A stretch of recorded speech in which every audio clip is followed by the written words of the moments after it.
Pray. To the Father, to the Son, and the Holy Spirit. Amen. O heavenly King, the Comforter, the Spirit of truth, who art everywhere and fillest all things, treasury of blessings, and giver of life, come and abide in us, and cleanse us from every impurity, and save our souls, O good one. Okay, so we had a break last week, and just a very brief recap, we've been talking about the rule of prayer, and we're going to shift. I said I didn't want to spend every Sunday just talking about the rule of prayer. I want to kind of take elements of the rule of prayer and interlace them into what we're doing, because so far we've really only talked about using the prayer book. What else did we talk about with the rule of prayer? The prayer book, really the motives behind what it means to have a daily rule of prayer, the basic structure of prayer.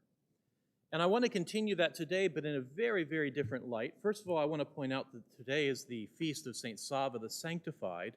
St. Saba was a monk of St. Saba Monastery. It's about 20 miles outside of Jerusalem. And he's enormously significant in our lives. He directly impacted how I spent my Friday night, for instance.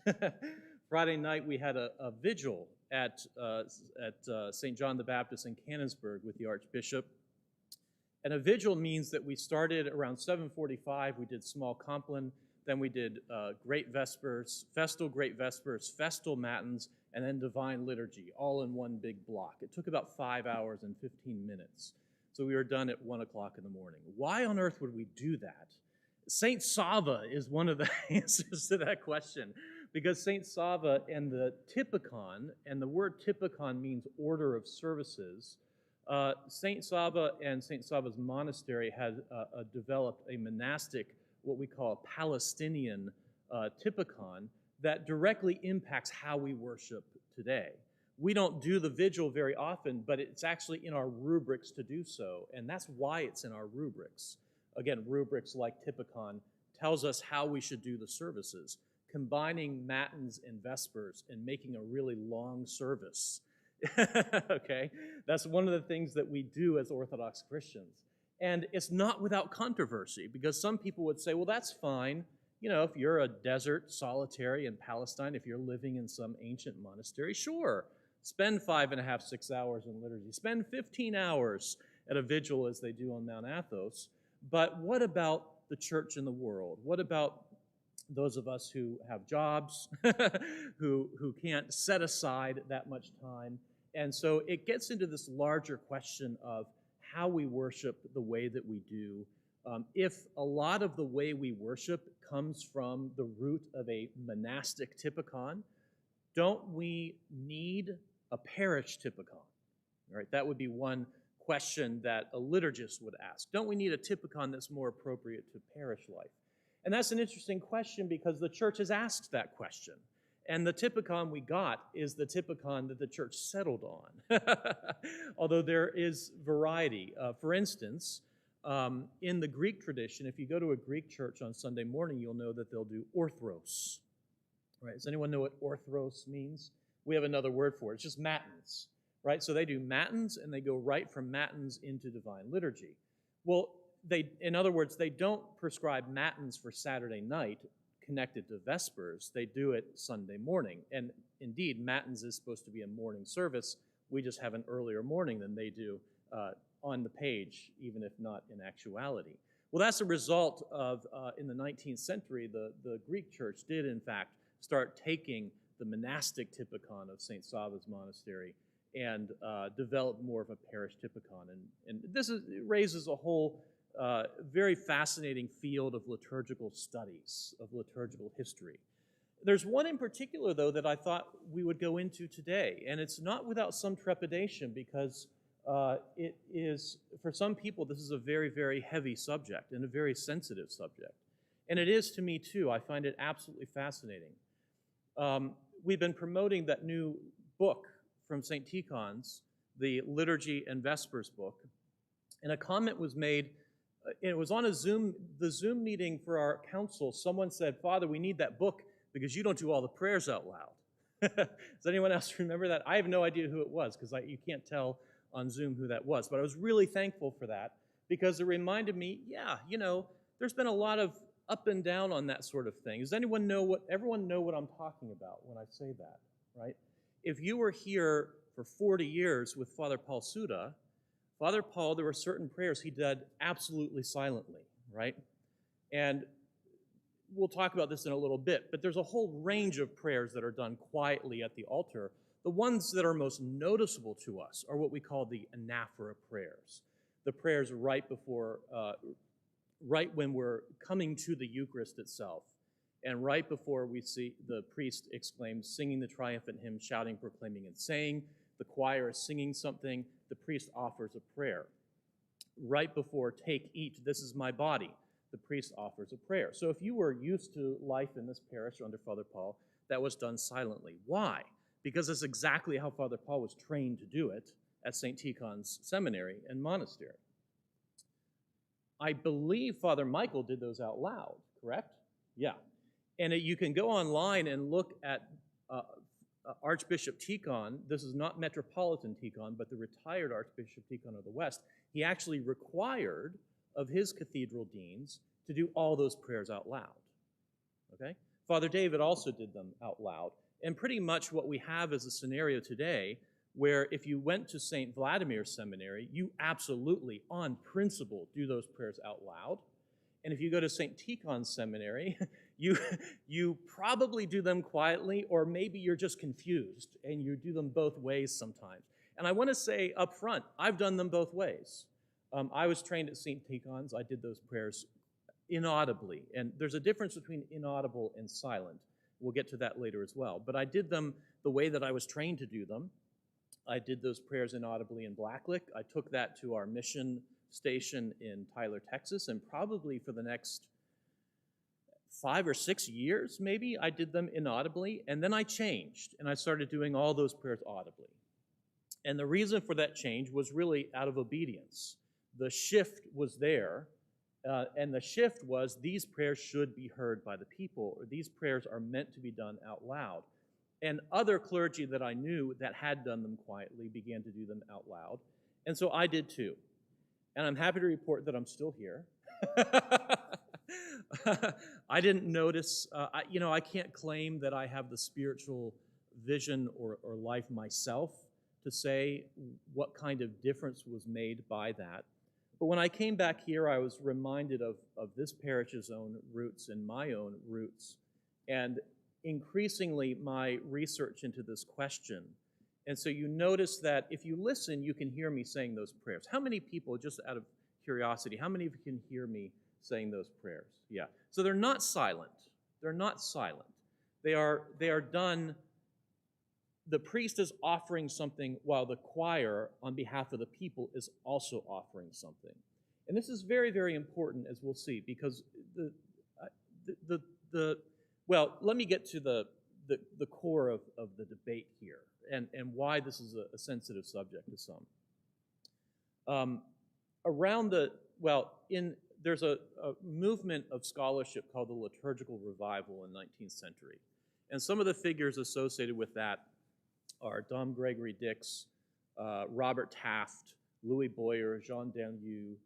Father Alexander Schmemann was absolutely working within that academic culture, and very much in his own research and articulation of the inner meaning of Orthodox liturgy, he was very much in dialogue with the liturgical revival movement.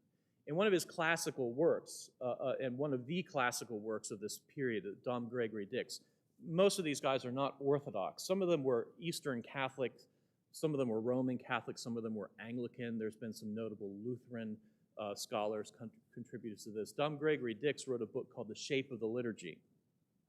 And what he noticed was that around the 4th and 5th centuries, a whole range of things begins to emerge in the evidence. It doesn't mean that they were necessarily started in that period of time, But in the textual evidence, we begin to see things like an iconostasis, doors, curtains, inaudible prayers, and what else?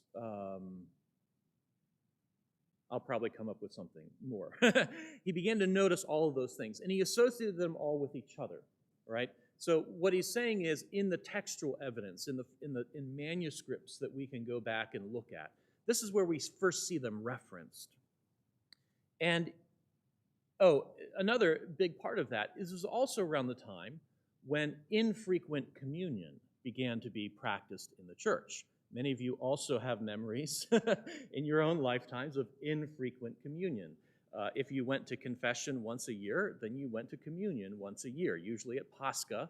Maybe you went twice, Christmas and Pascha, but you didn't receive communion once a week or more than that. So that's the other practice that seems to emerge and begin at the same time. All of that also in a major pastoral shift in that the church this was also the time when the whole empire was converting, right?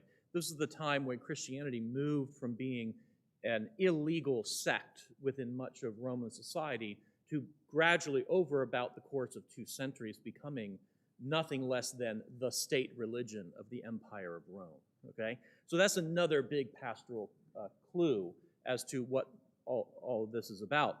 But Dom Gregory Dix makes a conclusion, and he does what every scholar does. You look at evidence, and then you draw a hypothesis, or you make a theory. And his theory was that as the empire was converting, and instead of having this small, largely martyred church of extremely zealous believers who would gather for the church, the Eucharist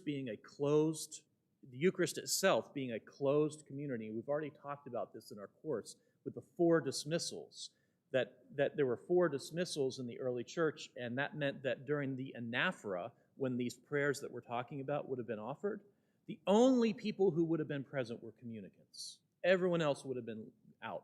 No non-Christians, certainly, no catechumens, none preparing for illumination, none under penance, and none of the possessed as well. That's probably the hardest one for us to understand. Christians who had problems with evil spirits. They all were dismissed, so everyone was left. And the theory is this: as that changed, and as the church became filled more and more with people who were sort of casually Orthodox, casually Christian, really is what we need to say here, and therefore not prepared for communion, the church implemented and adopted a number of rules to basically say, and this is Dom Gregory Dix's estimation, these folks aren't worthy of hearing these prayers. These folks aren't worthy of seeing the altar. We need to veil what they can see and mute what they can hear.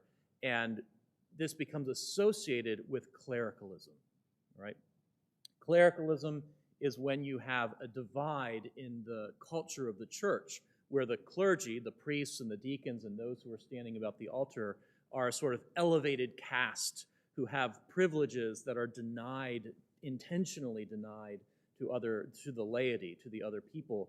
And this indeed is a problem throughout the life of the church. We can see examples of clericalism. I would actually argue that in the time period when we in the OCA, or some in the OCA, began shifting towards audible prayers and maybe building iconostases that were more open and lattice works that you could see what was going on. That was what they had in mind, because that was a very clericalized time. One of the chief pastoral questions of the church in America has always been, how do we take our immigrant roots, right? An immigrant church that's here to serve the children and grandchildren and great-grandchildren of immigrants. I'm one of them, so I'm talking about me in this, right? How do we become a missionary church to America and a missionary church to people who have no ethnic or cultural historical ties to Russia or Greece or Eastern Europe or any of those things? And how do we overcome some of the challenges of an ethnic church, which can be heavily clericalized? I'll give you an example of this, and I'm sure I'll never forget this one for the rest of my life. I had a former parishioner, born and raised in the Orthodox Church, who was part of an old ethnic church, And she said that when she was a young girl, she had a question about why they did something the way they did it in the liturgy. And so she asked the priest, Father so-and-so, I have no idea who he was, why do we do this? And he said to her, shut up, dummy. You stay in your place, I'll do my job, and we'll all be happy. That's clericalism. Just so that we're, right? Just so that we're all clear about what we're talking about. That's clericalism. You are not worthy of an answer. You are not worthy of an answer. You just do as you're told. And that's why I think, though these questions are complicated, and some may say, well, gee, Father John, this is a question for liturgiologists. Why are we talking about this in something like a half-an-hour session before Divine Liturgy like this? Because it matters. Because it matters why we do what we do. It matters when there's variation. Okay? It matters when there's change. If you go to most of the monasteries in Mount Athos, or even right up to Saxonburg, PA, because we have an Athonite women's monastery in Saxonburg, PA, not only are the prayers of the Anaphora done quietly, silently, but the doors are closed and the curtain is closed for the entire time. And the thing is, that's the way the church has done it for the great majority of our history. Why is that? And how does that make me, what does that communicate to me, becomes the question. How am I supposed to participate in that? I can't see what's happening. I can't hear what's happening. I'm given cues. But why are we doing it that way? Or why have we done it that way? Why have we decided to change and open things up, keep the doors open? I mean, up until like the 1950s, the doors were always closed for the Anaphora. They were closed. So not only would you not have heard the prayers, you really had no visual path to see what the priest was doing at the altar. That's what I think is important for us to ask, because we can go right to Saxonburg and see it done differently, because in our own lifetimes these things shift, and because there is a tendency for many to say, okay, we can look at some evidence and conclude that Dom Gregory Dix and Robert Taft and some of these other scholars are right. This was a negative thing. This was a thing that was rooted in a clericalized protection of the holy things from the unworthy people, all right? And there are some problems with that. And not just problems as I don't want to believe that, but problems in terms of both what we understand the church to be and how we understand that history to unfold. Let me explain one of the problems. One is that the practice of doing these prayers inaudibly is, it belongs to the murk of history to a certain degree. In other words, we don't know. We can't find an exact starting date. Usually scholars point to Justinian, Saint Justinian, who drew up a law in around 561 AD that was demanding that the prayers of the priests during the Divine Liturgy and baptism, interestingly, be done out loud for the hearing of the people. That's one of the big sort of historical, oh, wow, okay. Obviously, he's responding to something there. And the question becomes, is he responding to an existing tradition that he doesn't like, or is he responding to a change? We know that the practice of doing these prayers inaudibly comes from much earlier than that, because we know that the Eastern Oriental Christians, the Oriental Orthodox, also do the prayers this way. They do them inaudibly. They have an iconostasis. They have doors. There's entrances and processions. Later, liturgiologists are going to associate things like entrances and processions with Byzantine imperial court. Sidetrack there. I won't go down that go path. But these things were actually quite common in all of the Eastern liturgies of the ancient world. So the question becomes, if this was not a change, if this was a continuation of an earlier practice, or if it was an adaptation to a changing pastoral scenario that preserved an earlier practice, what was the earlier practice? What is it that we are being cued to do when we close doors, when we close the veil, when we have an iconostasis in the first place. Let's be clear about this too, because many of you have been Orthodox your whole life, right? How many have not? Me, just a couple, it's a couple of us, right? We know what it's like for the very first time to walk into an Orthodox church and say, why is there a wall there? I can't see what's going on. Why is there a wall back there? Why are you blocking the people, right? Why are the doors closed? Why do they open and close? Yeah? That's right, yeah. We leave them wide open. Yes. And when a bishop serves, traditionally a bishop always serves with the doors open more than the clergy. That has gotten obscured to a degree in the OCA because my experience in the Diocese of the South, many of our priests now serve in reference to the doors as if they were bishops. It used to be that when a bishop served, the doors were left open a lot more. But for the clergy, it used to be that they were shut a lot more than they are today. There's reasons for that. Actually, the opening of the doors. Here's one example. When we sing the antiphons at the beginning of Divine Liturgy, historically the doors have been closed at that time. And if you visit a Russian church or a Rokor church locally, the doors will be shut at that time. Father Alexander Schmemann specifically petitioned and recommended to the Holy Synod that we leave the doors open because we are in a missionary setting, right? Because people don't automatically understand why I can't see what's going on, right? So there's the history of this gets fascinating, but the fundamental question is this.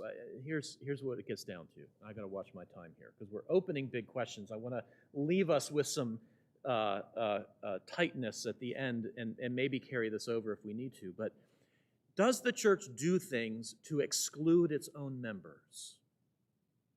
And that's how some have interpreted a whole range of things: the doors, the curtains, the iconostasis itself, infrequent communion, and inaudible prayers. They all tend to get lumped into one thing. Is the church specifically saying, some are worthy, but most aren't, and we are deliberately excluding you? And some have concluded, yes, that's why they were doing those things. That's why we need to get rid of them today. The other question is that a different kind of language that we have increasingly lost touch with? Is it, instead of being exclusionary, intended to be mystagogical? And is it intended to actually encourage not only a greater participation, but a much deeper participation than if things were simply visible and audible? Right? That's the question of mystagogy. And it carries with it a responsibility. If we're doing some of those things and our people have no idea why they're happening, then there's a problem. We can't just say, that's the way it is. You do what you do, I'll do what I do, and stop asking questions, right? That whole clericalism thing. But if we have the opportunity to say, let's dive deeper, let's dig a little deeper and say, let's assume that the universal church, and by the way, going back to Justinian draws up a law saying, do everything audibly. The whole church ignored him, right? They ignored him. That law had no impact whatsoever. The universal church, in the East and in the West, by the way, too, the Latin canon of the Mass was done silently. And if you have ever seen, if you have a Roman Catholic background, or if you've seen on movies, the Sanctus Bells, there's a little set of hand bells that are kept on the altar.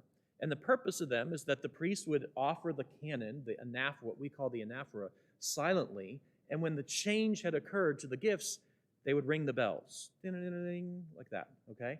And it let the people know all the way in the back of the church who couldn't see because there was also a rood screen, a wooden partition with a cross, not exactly an iconostasis like ours, but same idea. You really couldn't see what was happening. You couldn't hear what was happening. The bells were an indicator. This is what's happening, okay?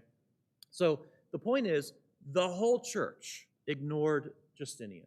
And for the next 1,500 years, this was the universal practice of the church.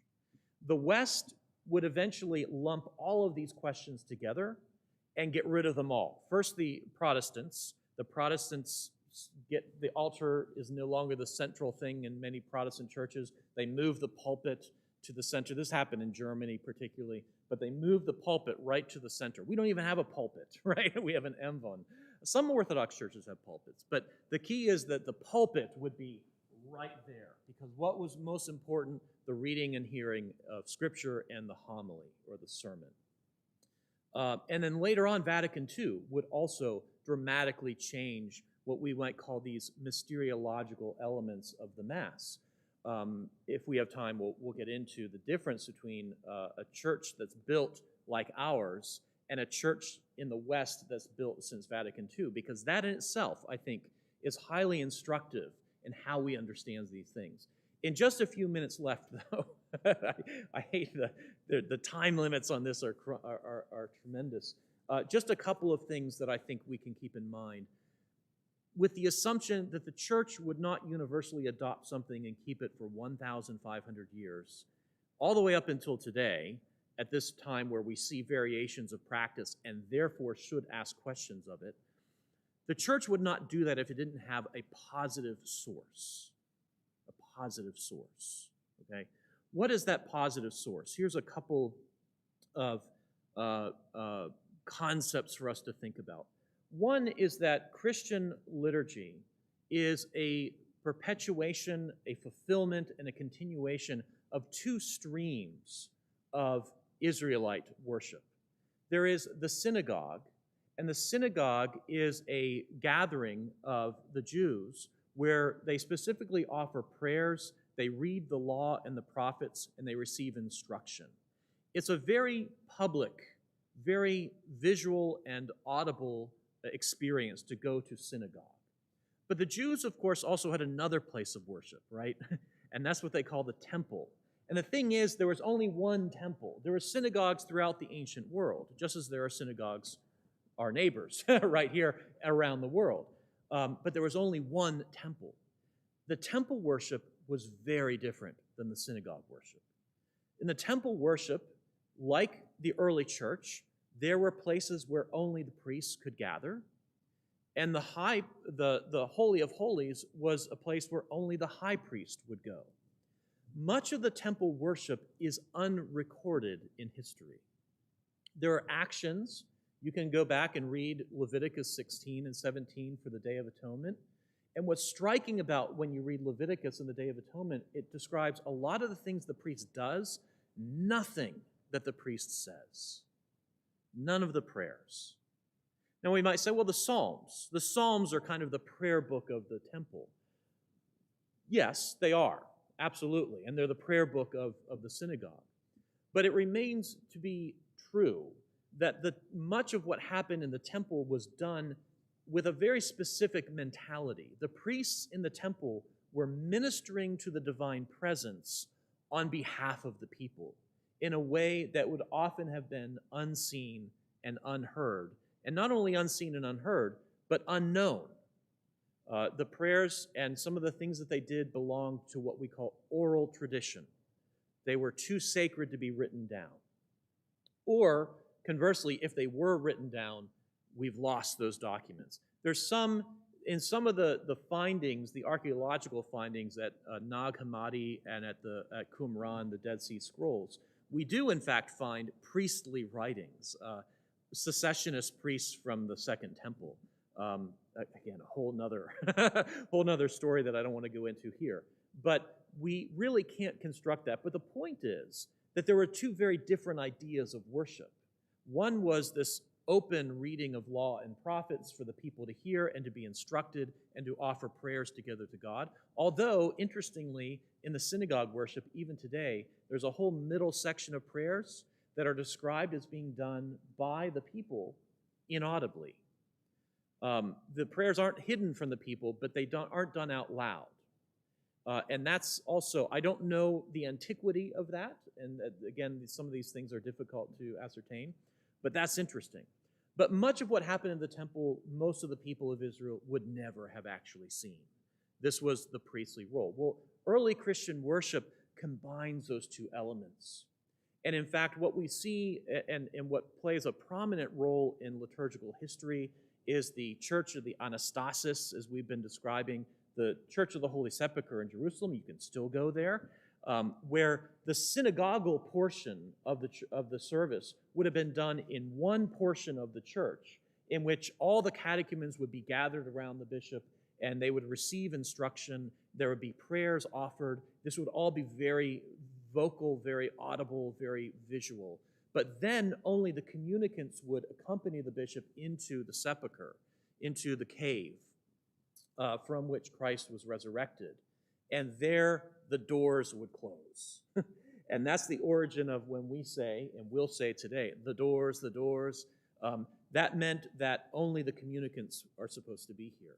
And at that moment, it's very clear that ancient Christian liturgy, the anaphora, became synonymous with, but also fulfilling this temple dimension of worship. And what that means, in short, is that we are shifting places. One of the reasons, I think, why we keep that statement in, the doors, if we don't close the doors anymore, and we close these doors at times, and some people have said that's what that refers to, but it really refers to the closed community of the Eucharist. If we don't have a closed community, if someone is interested in Orthodoxy today and comes and sees our service, we don't tell them you have to leave now, right? That's what that means. If we don't do that, why do we still say the doors? And I think it's not just because we don't like to change because we're Orthodox. Some people would say that. That's not why. It's because the church understands that we are entering a different space, right? We might not be literally changing buildings as they were at the church in Jerusalem, but we are changing space, and we are entering into the kingdom.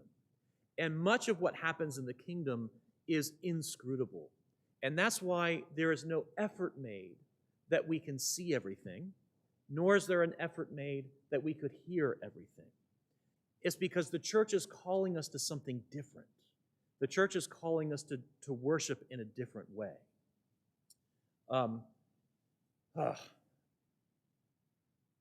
Let me try to articulate that very briefly, and then I'll take a couple questions that will probably answer the questions next week if anyone wants to. And if anyone wants to talk about this, again, many people feel very strongly about this issue, and I understand that. Because if you feel like any of the things actually do have to do with you're excluding me, you should feel strongly, because that should not be happening in the church. Of that, we're all agreed. Let's take one example of what the church is calling us to, and this is boy, I know what I want to do, and I just don't have time to do it.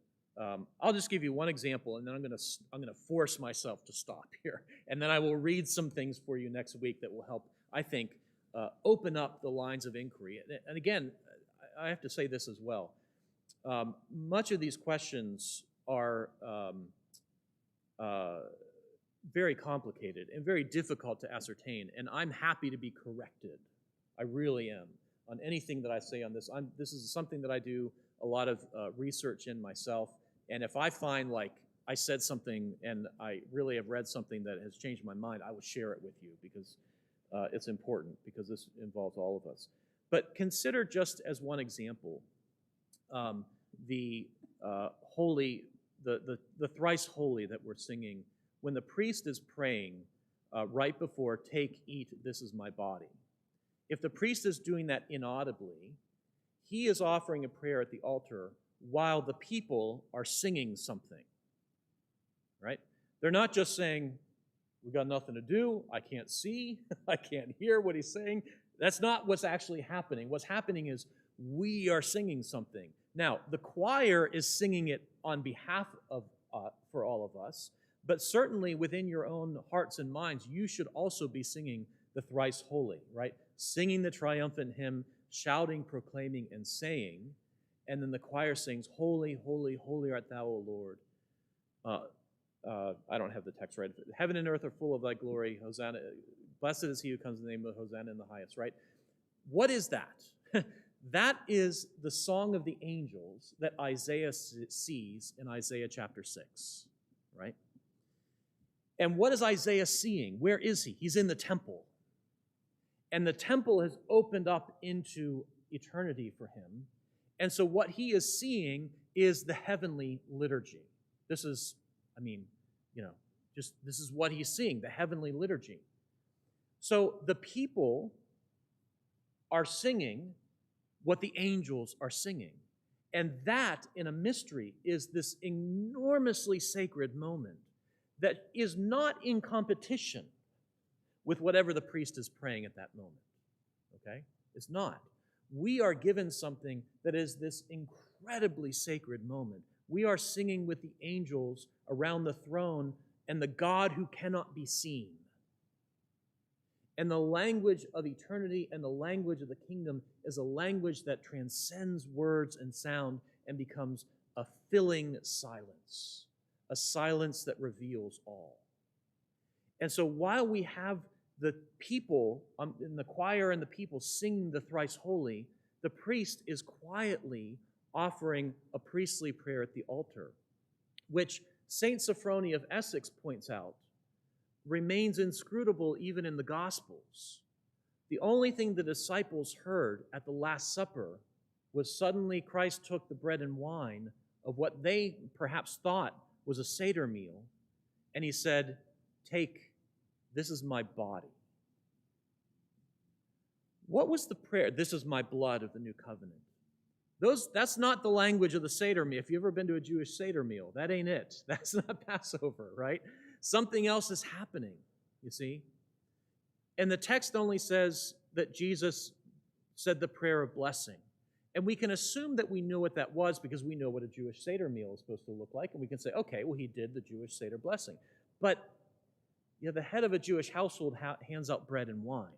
He doesn't hand out something and say, this is body and this is blood. This gets to the heart of the inscrutable mystery of the Eucharist itself. And St. Sophrony says that we hear exactly what the disciples heard. Suddenly, take, eat, this is my body. And they didn't see a transformation at the table, and they didn't hear a prayer that would have made the bread the body of Christ as he sat there in the flesh in their midst, right? In that sense, while we are gathered around the throne of God, singing the thrice holy with the angels, the prayers that the priest is offering is as inscrutable as the prayer that Christ offered at the Last Supper. It's not recorded. It's not meant to be silent. It's not meant to be kept from the people's knowledge. It's just that we are doing something together in an overlapping way. One thing is being offered while another thing is being offered, and together they form a whole.